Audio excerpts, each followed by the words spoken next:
Você sabe quais são os elementos dos atos administrativos? Se você não sabe quais são ou tem qualquer dificuldade com essa matéria, assista esse vídeo até o final, porque você vai aprender e entender de uma vez por todas os elementos dos atos administrativos. Antes de explicar quais são os elementos, é importante entender o que são os elementos. Elementos dos atos administrativos ou requisitos dos atos são as características dos atos administrativos.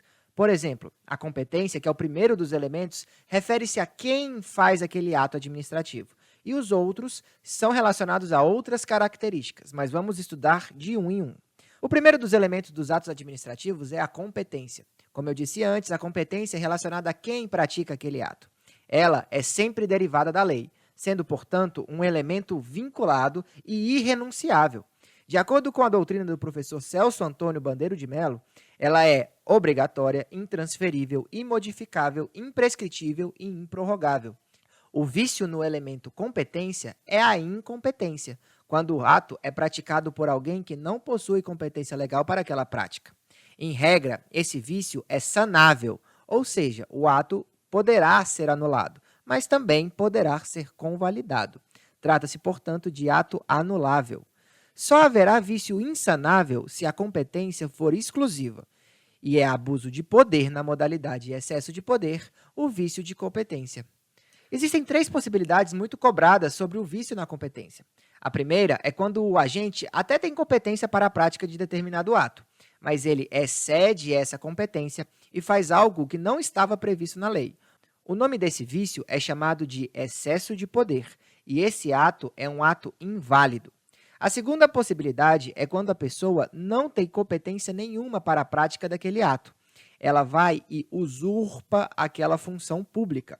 A usurpação, além de crime, também é um vício de competência que torna o ato inexistente. Ele nem chega a fazer parte do ordenamento jurídico.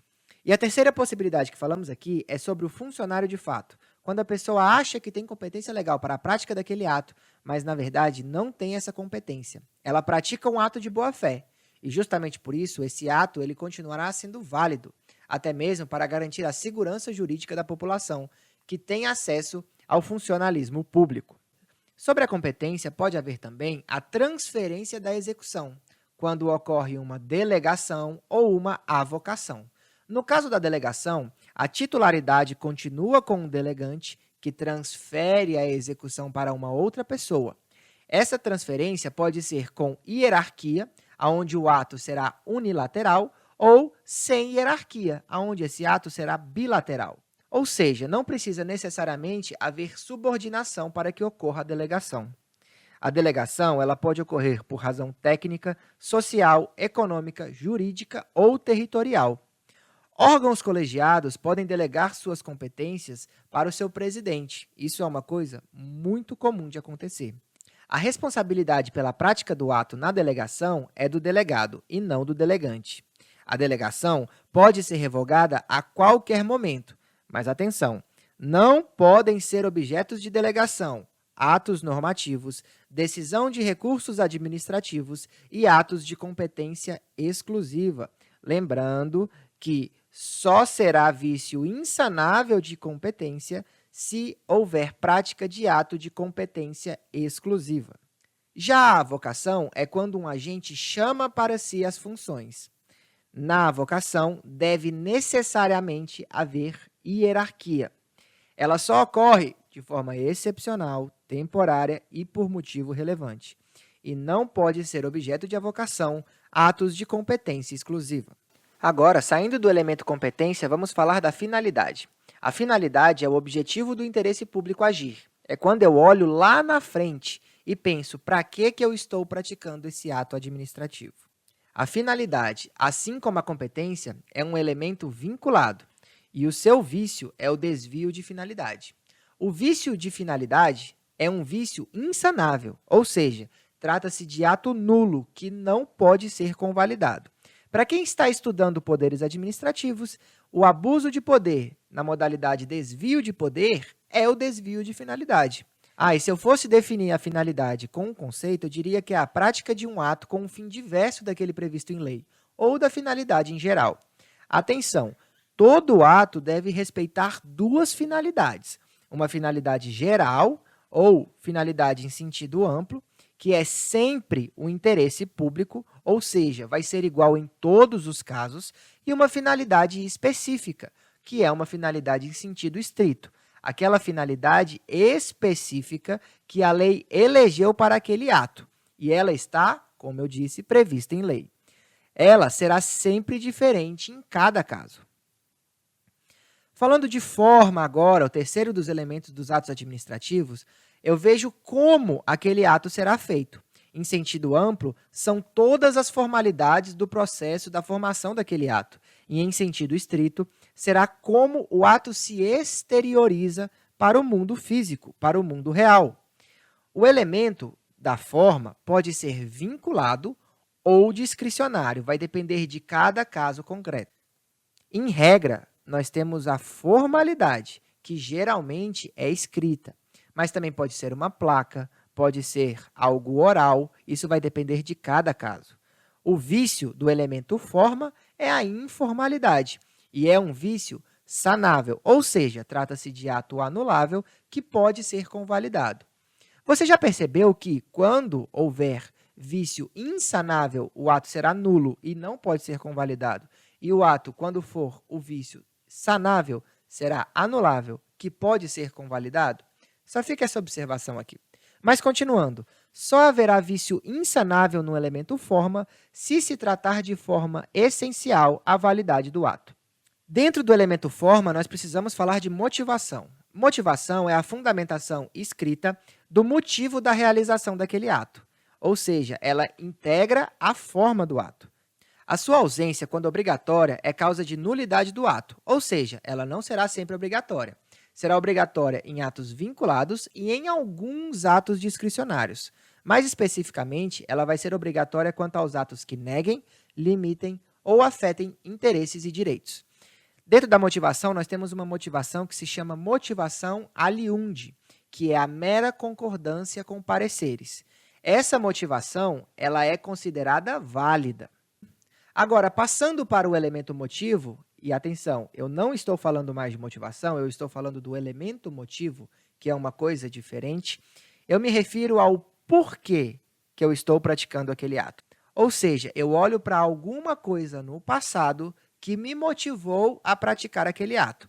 O motivo é diferente da finalidade. Na finalidade, eu olho para um objetivo futuro.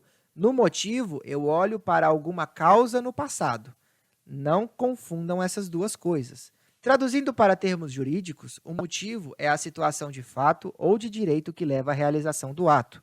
É um elemento discricionário e o seu vício é a falta de motivo ou o motivo inexistente ou falso. O vício é insanável, ou seja, trata-se de ato nulo que não pode ser convalidado. Falando de pressuposto de fato, eu estou falando de algo que é encontrado no mundo real, ou seja, alguma coisa que acontece no mundo visível que me leva à prática daquele ato. Por exemplo, existe um buraco no chão, preciso tampar aquele buraco. Esse é o motivo da prática do ato administrativo. Já o pressuposto de direito é algo encontrado na norma, é quando a lei me diz que eu preciso fazer algo em uma situação específica. Em alguns casos, o motivo será previsto em lei e tratar-se-á de ato vinculado. Já em outros, esse motivo ficará a critério da administração, quando o ato será considerado discricionário. A lei autoriza a prática do ato, mas o motivo é a critério da administração. Dentro do elemento motivo, nós temos algo muito importante que cai muito em concursos públicos, que é a teoria dos motivos determinantes. De acordo com essa teoria, se uma autoridade pública decidir motivar um ato, mesmo que a lei não tenha dado essa obrigação, a administração pública estará vinculada à motivação que foi apresentada. Por fim, o último dos elementos dos atos administrativos é o objeto. Objeto é exatamente o conteúdo do ato administrativo. O que é aquele ato administrativo? O objeto é um elemento que também pode ser vinculado ou discricionário. O objeto deve ser lícito, possível, certo e moral, senão o ato estará viciado. Quando eu falo de objeto certo, é objeto determinado ou determinável. O vício no elemento objeto é insanável, ou seja, trata-se de ato nulo que não pode ser convalidado. De acordo com a doutrina da professora Maria Silvia Zanella de Pietro, o objeto do ato administrativo pode ser natural ou acidental. Objeto natural é o efeito decorrente da natureza do ato, e o objeto acidental é o efeito decorrente das cláusulas acessórias. Agora, aplicando esses elementos na prática da vida real, nós temos que acontece alguma coisa no passado, ou seja, o elemento motivo, que gera a prática de um ato administrativo por parte de um agente legal com competência, que possui uma forma e talvez uma motivação, e que será um objeto, que é o conteúdo do próprio ato administrativo. Esse ato administrativo visa atingir algum objetivo lá na frente, que é a nossa finalidade. E se você gostou desse vídeo e quer aprender mais sobre direito administrativo, todo esse conteúdo está compilado em um resumo especial de uma folha de papel. E para ter acesso a esse e muitos outros conteúdos de todas as matérias de direito administrativo, e para aprender direito administrativo em menos de um mês, veja o link que nós deixamos aqui na descrição do vídeo, que você, com certeza, nunca mais vai ter dúvidas nessa matéria. Muito obrigado e até o próximo vídeo.